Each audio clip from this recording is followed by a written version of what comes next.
Welcome to the Easy Odds video cast for a weekend of betting action, and it's all about derbies. As Michael Owen did. Was it during the derby? No, it's Newcastle. Oh, it's Newcastle, yeah. Well, it's the same sort of thing, isn't it? Intensity of a match comes to your TV screen this weekend. We've got Simon Hopper who's with us, and Tom The Power Powell to dissect. I can't believe it. There are 3 matches on Sunday. What's going on? It's madness. I've got to clean the flat. Ridiculous. Let's start off on Saturday. Let's go derby mad. Let's go first of all to White Hart Lane. It's Spurs versus Arsenal, gentlemen. It's 6th versus 5th. And Spurs have the worst home record, Tom, with the top 6 teams in the Premier League. That doesn't put me off, actually. I think the fact you said this is 5th against 6th suggests that Arsenal are probably a little bit too short. Best price 5-4 going into the match, probably a lot short with some firms as well.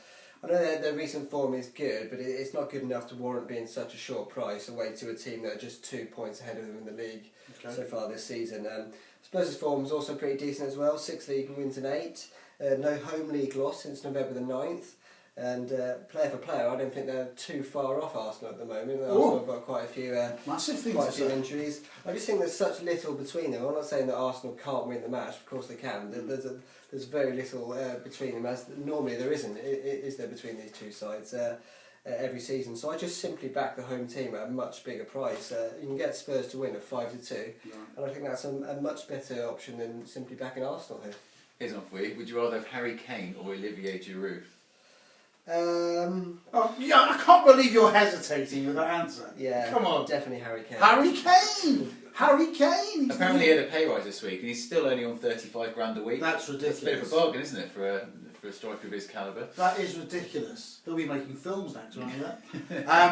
Feisty is the word I would use for these first 2 live matches. Yeah, I'm disappointed the Merseyside derby is being allowed to kick off at 5:30. For me, proper derbies should always be early kick-offs because the fans get in fights and stuff. Newcastle-Sunderland would never be a 5:30 game, would it? Never. Anyway, the North London derby, yeah, probably one of the tamer derbies, I'd say. I think the red card rate's gone down a bit the last few years. All foreign players, isn't it? So No Vieira. Yeah, exactly. Coquelin's pretty feisty, isn't he? Yeah. So he'll probably get... How old's Paul Miller? Could they get him back to play for Spurs? Yeah, he's a bit older than average for Spurs at the moment, yeah. But I totally agree, Paul, with Tom. I mean, I'm surprised the bookmakers have Arsenal as favourites as they do. Yeah. For me, this is a very evenly matched game, and the betting doesn't reflect that. Tottenham are 5-2 to win the match, with Arsenal 6-5. When I was going through this game and sort of pricing up myself, I had the 2 sides as basically the same price to win the match. And the league table would suggest that there's only 2 points between the teams after 23 games. Normally, when teams are so evenly matched, the home side's given a slight advantage in the odds because of home advantage, but this doesn't seem to be the case here. I think the reason the bookmakers have done this is because Arsenal are in really good form, and they've got some key players coming back like Mesut Ozil and people like that. However, I don't think their winning run's that great. I mean, I know obviously they beat Aston Villa 5-0 last weekend, and I did have Villa on the Asian handicap, but Aston Villa, let's be honest, aren't completely stellar opposition with all due respect. Not as good as Spurs, I don't think. Not as good as Spurs, no. And Arsenal do lose away games. They've lost 4 of their last 9 away Premier League games. And Spurs, I know you alluded to their poor home record this season, relatively poor, but they're getting it together now. They've won 6 of their last 8 Premier League games. I think they're playing as well as they've ever played at any stage during the season. They have a completely fit squad. There's not a single player absent other than loan players for this game. Whereas Arsenal, Alexis Sanchez is still obviously a doubt with the hamstring injury that kept him out against Aston Villa. They have loads of other injuries as well still. So I think this is a really even game, and I'm happy to back the underdog. It just happens to be Tottenham at 5-2. So a Tottenham win 5-2 for me. Wow. We should have just got one of them to preview that game, but they're in agreement. 5-2. The value when they see this game being a 50-50 matchup. Of course, there are 60 other markets for you to have a look at on the Easy Odds website, which will be updated right up until kickoff. So go back onto easyodds.com, have a look at the markets available, and something may catch your eye. But these two just focusing on the one market, which is the match market, which is very, very unusual if you're watching an easyodds.com video cast for the very first time ever. Now, really interesting you've gone for the value there, where you think sometimes in the derby match the home side will have an advantage. So I'm interested to hear what you're going to make of Everton versus Liverpool under the floodlights at Goodison Park, Hobbs. I know you're not happy with that at all. No, I don't think. I think the Merseyside derby should be a lunchtime kick-off every time. I think it devalues a derby when it's a late kick-off. I don't know. I just proper derbies should be early kick-offs, basically because the fans. Yeah, as I said, the fans are. But the great thing about a derby match between Everton and Liverpool is that, as you know, around Goodison Park and Anfield has the biggest proliferation of chip shops. That means if it's a late evening kick-off, you can have your din-dins, you can have your chips, curry sauce and a pie before you go. So I think it's perfect. You could have that at 12 o'clock, couldn't you? But I like games under the lights. I think it gives more an ambience, doesn't it, you know? Games under the lights are always great, Paul. I just think for derby matches, I think the lunchtime kick-offs are better. So back to the original question. Yeah. You thought the value was Spurs-Arsenal because they were even Stevens. Is there a value angle here as well? I think in the match odds, they look just about right, Paul, for me. Okay. Everton are the 12 to 5 underdogs with Liverpool 13 to 10 favourites. Right. Obviously, Everton have home advantage. They were excellent at home last year under Roberto Martinez. However, their current malaise has just been going on for a bit too long for me to get involved at 12 to 5. And Liverpool are doing slightly better at the moment. They think 1 defeat in 17 now, I think. Obviously got the win against Bolton in the week in the FA Cup. So I think Liverpool deserve to be ever so slight favourites. There's not enough value to advise a bet there. But I mean, this is normally an entertaining fixture, Paul. The last 2 years it's ended 3-3 and 2-2. Yeah. But I think it'll be lower scoring this time. And I like under 2.5 goals, which has just gone in from evens to 24 to 25 now. It's a shade of odds on. But I still think 24 to 25 is a good price bet under 2.5 goals.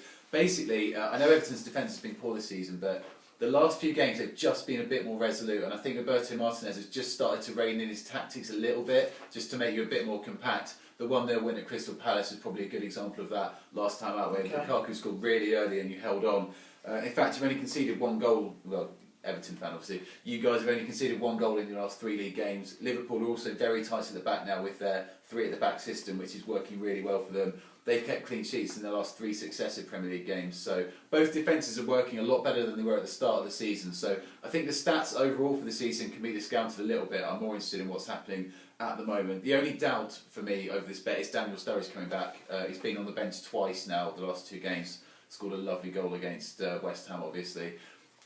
He's the only concern for this bet, but even allowing for that, I still think under 2.5 goals is the bet at 24 to 25. Interesting. I wonder who will start on both sides.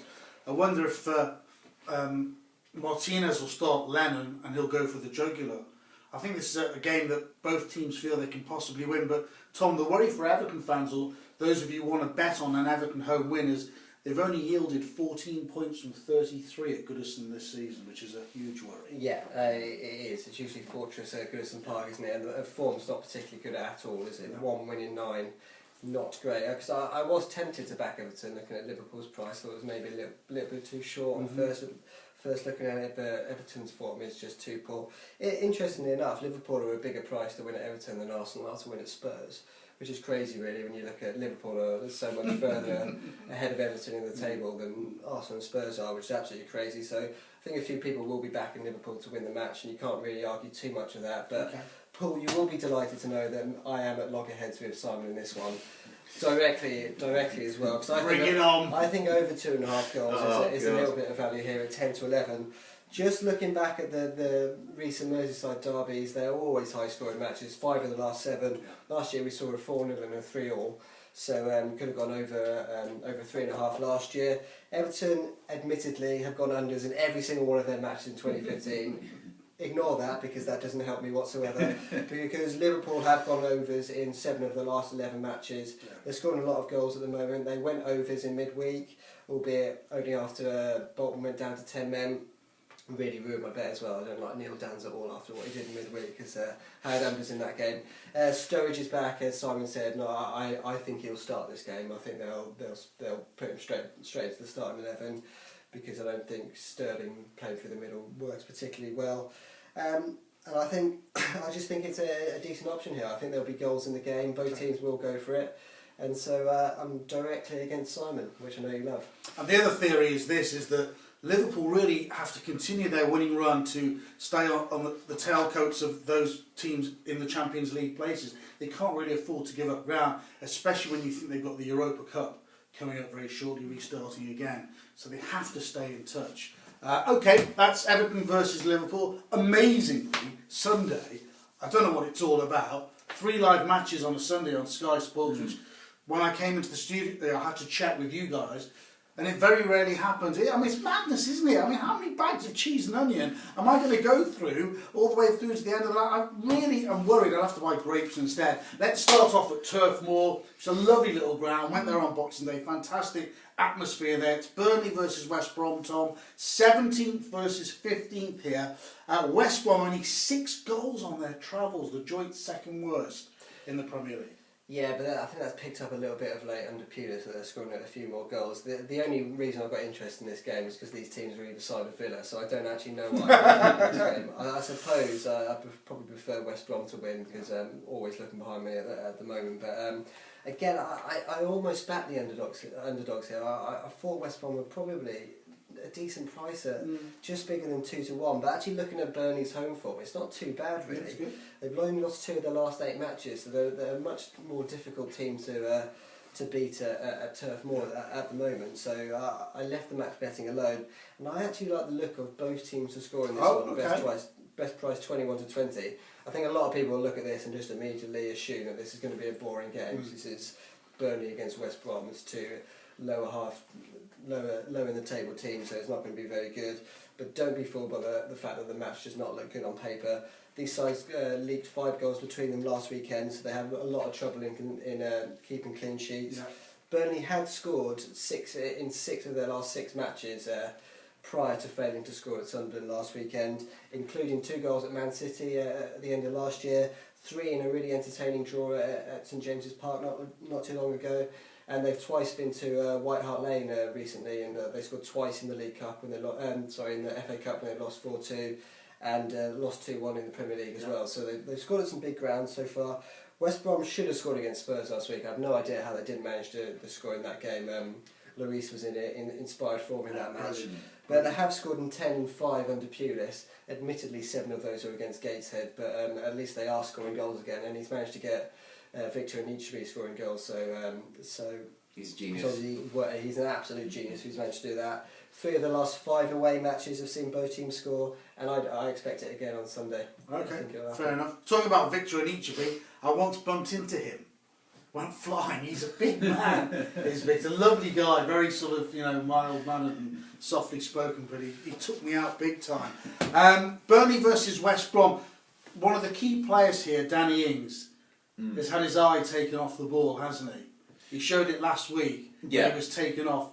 Is that a worry for listeners and viewers of easyodds.com on the videocast that want to back Burnley to win? Is that a problem? I think he'll be okay now, Paul. Obviously the transfer window's now shut. I think they seem to have come to some sort of agreement whereby he'll stay till the end of the season and give his all, and then move to a bigger club, possibly Liverpool, judging by what the current rumours are. Yeah, I think he's a fairly level-headed professional. I don't think Sean Dyche tolerates much egotistical behaviour in the Burnley dressing room. So I think he'll be all right, and I think he'll get back to form. I think the match betting again is about right, Paul, with Burnley 8-5 mild favourites, West Brom 21-10. Obviously, I absolutely love Tony Pulis. One of his areas of concern, though, is away from home winning games. He's obviously got a reputation for making home grounds a fortress. Away from home doesn't pick up as many points. So I think I'll probably leave the match betting alone. I actually don't think there would be many goals, unlike Tom. And the market tends to agree with me. Unders is as short as 8-15 with one firm. Wow! So I couldn't get involved with those sort of prices. So I'm just going to be watching with interest and leave it as a no bet and focus on the other 2 games. Well, he may be making it a no bet, but I can't believe he'll be watching with interest. I love Tony Pulis. I watch all of his games. I thought you might be microwaving a Heinz tomato soup. Other makes of soup are available. I think it's Cross and Blackwell is the anyway in them or whatever. Let's move on to Newcastle versus Newcastle Stoke. When I looked at the facts and figures of this game, I was hugely shocked. Last 6 games: 5-1, 2-1, 3-0, 1-2, 2-all, 4-1. Anyone for over 2.5? Si? Yeah, me. Yeah, that's my selection. Okay. Yeah. Totally agree with you, Paul. I think the match betting's about right. Again, Newcastle slight favourites. I know Stoke have been good away from home this season and are in good form. Yeah. However, I still think 5-2 is a fair reflection of their chances. The bet for me, it's definitely over 2.5 goals, which I was surprised was as big as 6-5, which I thought was wow. a really nice price. Obviously, the fixture has a great record of goals, Paul, as you said. Yeah. I think the other thing is John Carver is not messing about as Newcastle manager. I mean, his sides have really gone for it. His 4 Premier League games in charge, caretaker or permanent, seen 14 goals scored at an average of 3.5 per game. And I think crucially, what he's done, which Pardew perhaps didn't do, was get the best out of his talented attacking players. I mean, Remy Cabella just finally looks a player, doesn't he? Last week he scored a lovely goal against Hull, really played well. Johan Gouffran's been chipping in. Moussa Sissoko, he's got playing well again after his head was turned in January. Ayoze Perez, I really like up front. I think he's a good player. Papi Cissé still coming off the bench. He's got 9 this season. They've got plenty of firepower, but they still can't defend, and they shipped 7 in his 4 league games in charge. So I think Stoke will net as well. And interestingly, what Mark Hughes has done as Stoke manager is he's finally got Stoke to score goals away from home, which no one else, well, Pulis and Hughes initially have struggled to do that. In every away game at a bottom half club this season, Stoke have scored at least 1 goal, and they've only lost 1 of those games. So they have an excellent record in fixtures like this. And I think Stoke obviously have plenty of firepower as well, even with Bojan out. Johnny Walter scored a hat-trick last week. He's in pretty good form. Obviously, Mame Buram-Diouf back from the African Cup of Nations. Peter Crouch can always chip in. Victor Moses is playing well. Arnautovic as well is hot and cold, but he can play well. So I think these are both fairly attack-minded sides, and I'm keen to go with overs at 6-5. I think it should be more like even money or possibly a shade of odds on. Okay, interesting. Another odds against wager from our boys on the football fat panel. Now, Tom, you said you'll be watching Burnley West Brom purely from the viewpoint that Villa are right in between them in the table, which means you won't be watching Newcastle Stoke. Probably not. I think I might need a little bit of a lie down after West Brom. Siesta. I was having a little look at both teams to score 10-11. I think that's a fair price, and I can't disagree with Simon's tip and all the facts on his side. But I did opt to go no bet in this game, and I think if I'm going to miss one game this weekend, it might be this one. 2 no bets in one video cast. What's the world coming to? Amazing stuff. Don't forget, of course, Football League column on easyodds.com. Go and have a listen to a look at that and see what you think. Let's move on to the final live match of the weekend. I love watching this game. It's always an entertaining match. Yeah. West Ham versus Manchester United. Hops 8th, played 3rd. West Ham have not beaten United in this fixture since the season 2007-8, and since then United have an aggregate scoreline against them of 13-4. Is that right? Yeah. Blimey, yeah, because West Ham used to be a bit of a bogey team for United. Yeah, Obviously, the year Blackburn won the league was a particular one. Well, that was nigh on 20 years ago now, so it's been a while. But yeah, I think I think the match betting is about right here, Paul. I'm sure some people will take on Man United because they're around even money to win the match. However, West Ham have slightly gone off the ball now. They have a few injuries. The bookies have reacted to United's poor away form this season. I think earlier in the season, United would have been more like 8-11 shots to win this match, 5-6 maybe, something like that. Even money's a fairer reflection of where they are. I think the market sort of reacted to how poorly United were playing earlier in the season. It picked up some nice prices earlier in the campaign, taking them on, but I wouldn't bother doing it now. I think the bet here, Paul, is actually under 2.5 goals, which is just a shade of odds on. It's 19-20, but I still think that's a good price because the goals have dried up for West Ham now. They've only scored 6 in their last 6 games, and it's a bit of a concern that Andy Carroll's a doubt here because when he plays, a lot of their play goes through Carroll, and if he doesn't make it, I'll be concerned because Saka obviously can't play at the moment either because the whole FA Cup Bristol City debacle. Ross is getting quite excited that Bristol City might be reinstated into the FA Cup, so we shall see. But United as well, their build-up plays so slow and it sucks the life out of their games away from home, Paul. They've gone unders in their last 4 successive away Premier League games, 7 of 11 overall this season. They've only shipped 5 in the last 7 away on the road. So Van Gaal has actually put together a good defence from the remnants of that he was left by David Moyes. But goals are an issue. They've only scored 8 in their last 7 on the road. And again, as I said, their build-up pace is really slow. And I think that's the main problem they've got. Against West Ham, I don't expect them to break through that often. So I think this will be low scoring, unders at 19-20, let's say. Okay, let's ask Tom about this one. Tom, West Ham have got lots of injuries, as Simon was saying, but still, Kevin Nolan can't get in the team. I wouldn't like to be in his household at the moment. Yeah, Kevin Nolan's a very good player. Angry man. Yeah, it's hard to know what to say to that, but yeah, he probably should be in the team. The trouble with Nolan is, right, he's always associated with Andy Carroll now, so it's like, if Carroll's not playing, there's no point in Nolan playing. His manager, though. I mean, he's got a long association with the Big Sam? No, of course. It's just that I think he's just always associated now with Andy Carroll, isn't he? Yeah. It seems to be working as well. West Ham are doing fine, so so it seems to be right to leave him out of the team. But in terms of the match bet, I think United are a little bit too short. They're as short as 19 to 20, which is too short. I think the best price 21 to 20 at the moment, which a few people are probably back actually, because United are in decent form, but they shouldn't be odds on to win the game. But other than that, I totally agree with everything that Simon said. You can get 1.96 on under 2.5 goals. That's definitely the bet here. United have kept 4 clean sheets in the last 6. 6 of the last 8 have gone under 2.5 goals. West Ham's last 5 have also. West Ham last 5 have also got under 2.5 goals. They kept 2 clean sheets in 3, albeit against Hull and Bristol City, but they can only keep clean sheets against the teams they play against, right?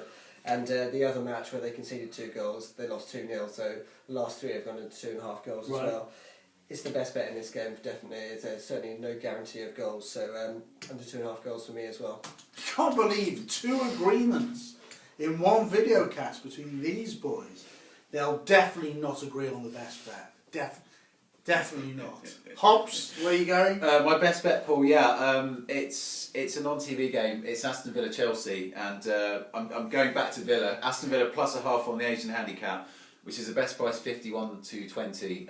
Obviously, I supported Villa last week for their trip to Arsenal and they lost 5-0. So I'm hoping that this bet might go slightly better. I really think Villa have a better chance of avoiding defeat than this, Paul. Villa lose basically short, medium, long-term form, wherever you want to look at it. Villa lose around half of their home games, which isn't good, but it's not that bad. Chelsea win around half of their away league games, which is they should be doing better. I honestly think Chelsea should be like even money shots for this. I think this bet should be about even money. I think 51 to 20 is a massive price. Villa are obviously in poor form, but they won this fixture 1-0 last season, and they were in dreadful form coming into that game. They'd only won 3 of their previous 14 in the league before that. Good stats. And Chelsea won 10 of their last 12 in the league going into the Villa Park game. So don't take all the form into consideration. Chelsea still have no Diego Costa. Reports today are suggesting Cesc Fabregas is out of this game as well. Is he? You saw how they played against Man City without those 2. They won't be anywhere near the same team without them.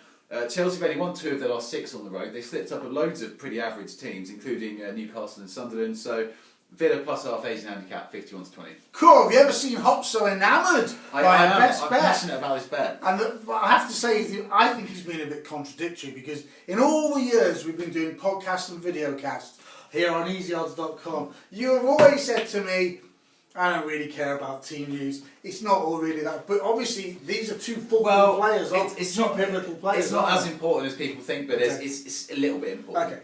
Okay, into the mix. Go on, get your big wooden spoon and stir it up. Tom, where are you going? Yeah, mine's on TV as well. Oh! I've taken on a team that are odds on as well. Okay. Not so much as Chelsea, where what price of Chelsea to win the game? Like, 1.38. Yeah, absolutely too short. I'm actually taking on Southampton in this game. They go to Loftus Road on Saturday at 3 o'clock. You can get QPR plus a half Asian handicap at 53 to 50. Again, looking at the form book, you'd say that Southampton should win the match, but they lost last week at home to Swansea. Yeah. Not a good result. Their form has tailed off a little bit. QPR, if they're going to win games, is going to be at home. And I don't like having to go to a team who just sacked a manager. I think it's always really hard. Well, he resigned, to be fair. Well, he did resign, to be fair. So let's always be fair to Harry Redknapp. That's what they said. yeah, apparently, yeah.